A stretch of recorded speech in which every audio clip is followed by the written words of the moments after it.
Well, hello to people that watch YouTube videos. Today I figured I would talk about a Moonshine feeder light by Wildgame Innovations.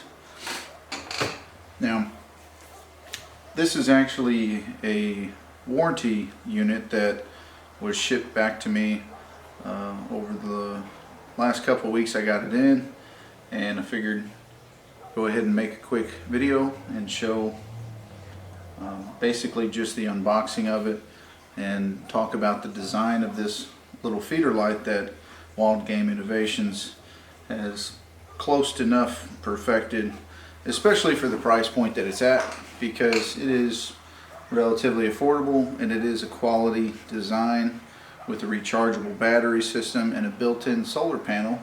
So I think you're getting overall a great package. And if you're familiar with any of my other videos, you've probably seen me make a couple silly suggestions, and that's really all that they are. They do work. Granted, there's no guarantee, and they weren't originally lights that were designed to be put on feeders.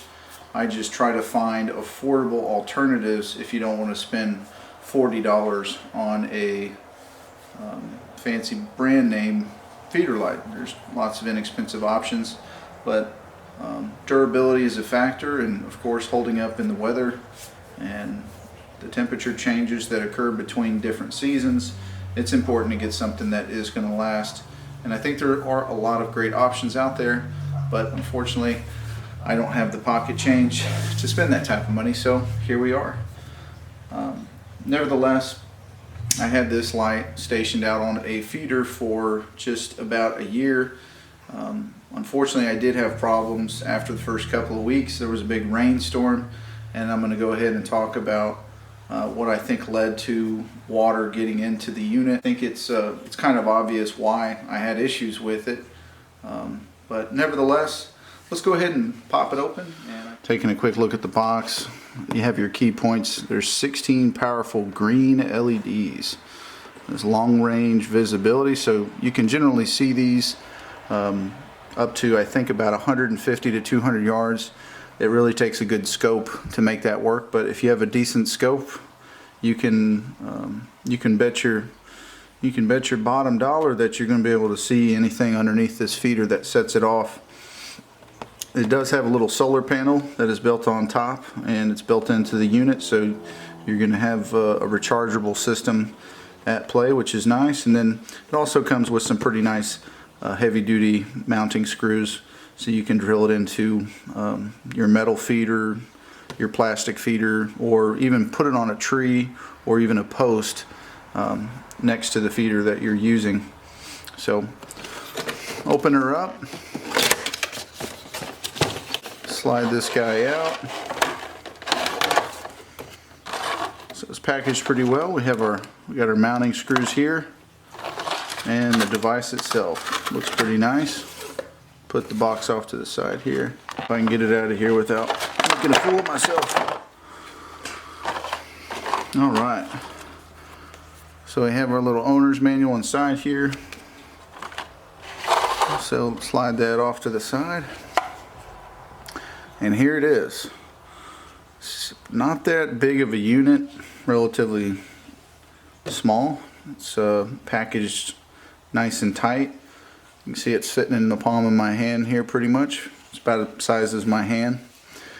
You have your green LEDs, 16 LED units. Now the VL1, the original first generation model of the Moonshine feeder light, it did not come with this type of solar panel, nor did it come with a rechargeable battery. You had to buy those items separately and rig them up inside the unit. But nevertheless, it did look like a pretty nifty little setup. Now this guy, of course, is built pretty tight. It's a tightly made little package using a nice heavy-duty plastic shell that houses the built-in solar panel on top, and of course the 16 powerful LEDs below. And we have our motion sensor here, little ball style motion sensor to pick up any movement. But of course you have your conveniently located on and off switch. Thankfully it's on the bottom, of course, that was up on top here, that would get exposed to some of the elements.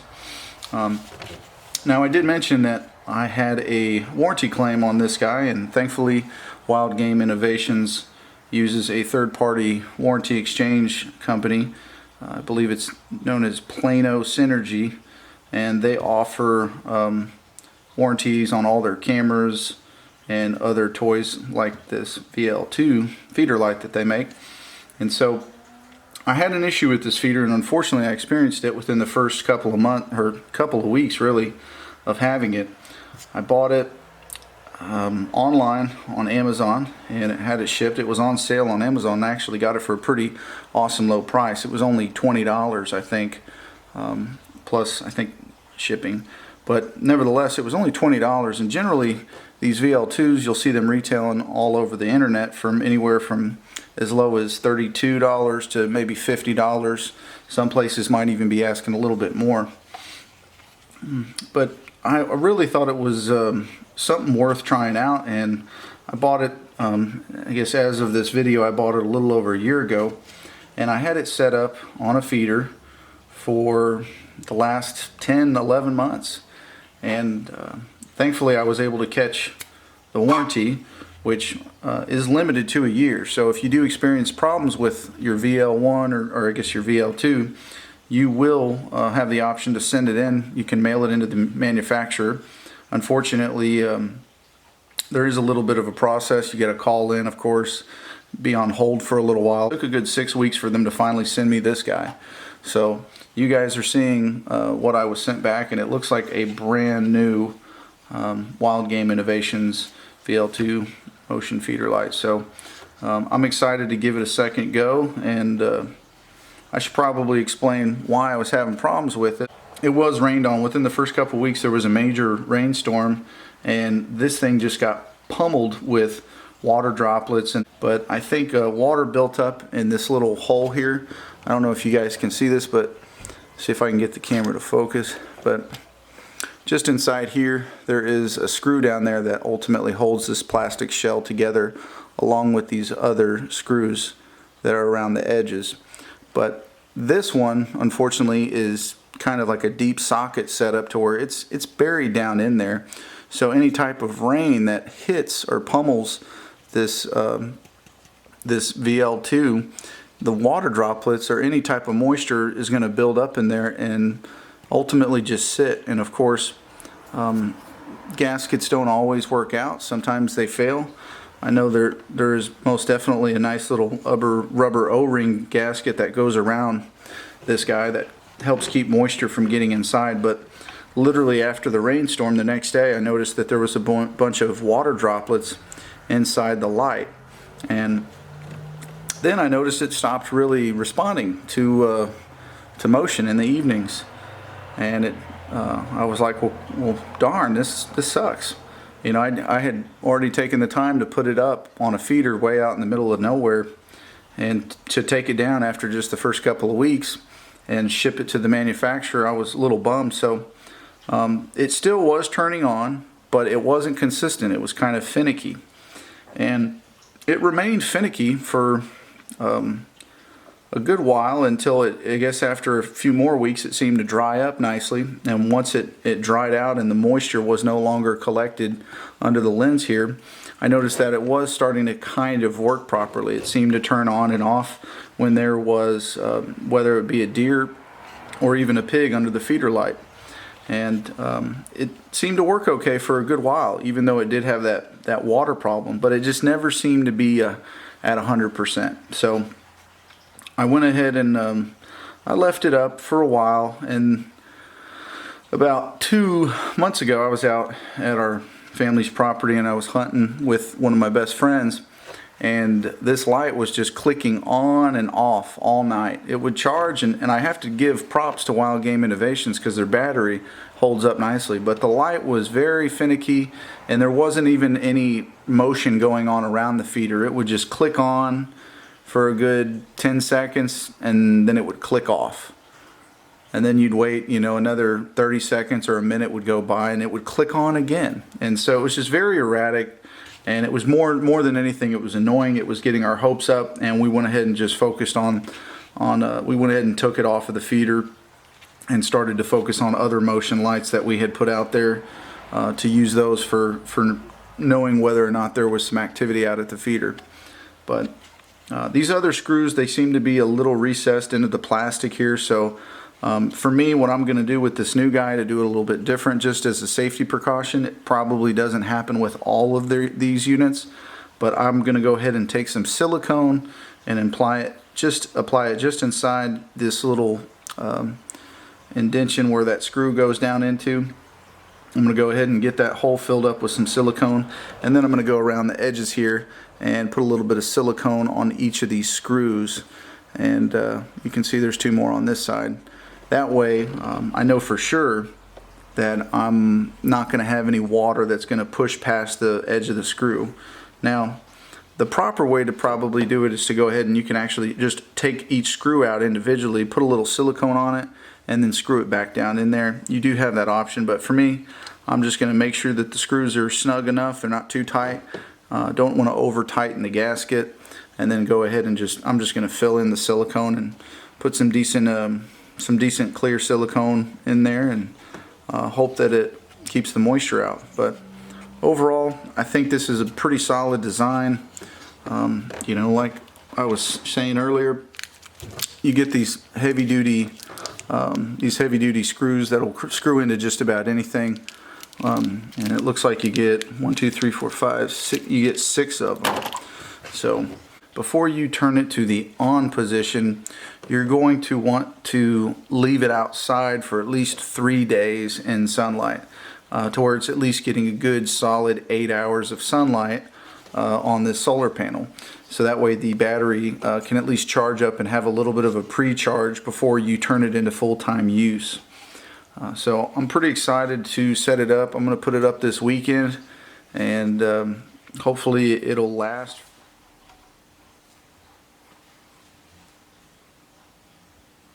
So just in case you guys are wondering how bright this Wildgame Innovations light is, it is plenty bright.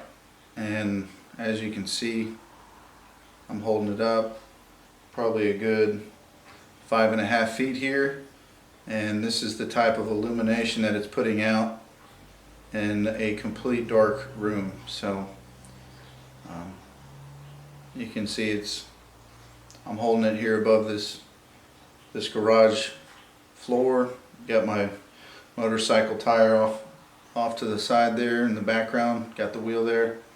So relatively decent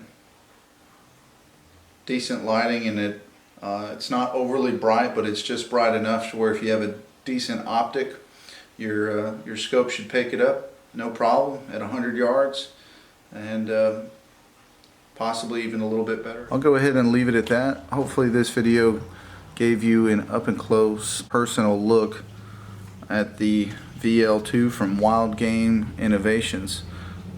Overall, I think it's probably one of the best lights you can buy from a major brand name for a good respectable price. But if you're interested in putting together a motion light for your feeder at a more affordable price, and maybe you want to buy not just one but 2 for the same price as this one, I highly encourage you to check out a couple of my other videos. And I'm always trying to fashion other new lights. It's kind of turned into a little bit of a fun project to see what types of different motion lights I can come up with these different security lights that you can buy at your local hardware store and stores of that nature. So anywho, if you guys like the video, please feel free to like, comment, share, subscribe, and we'll catch you next time around. Bye bye.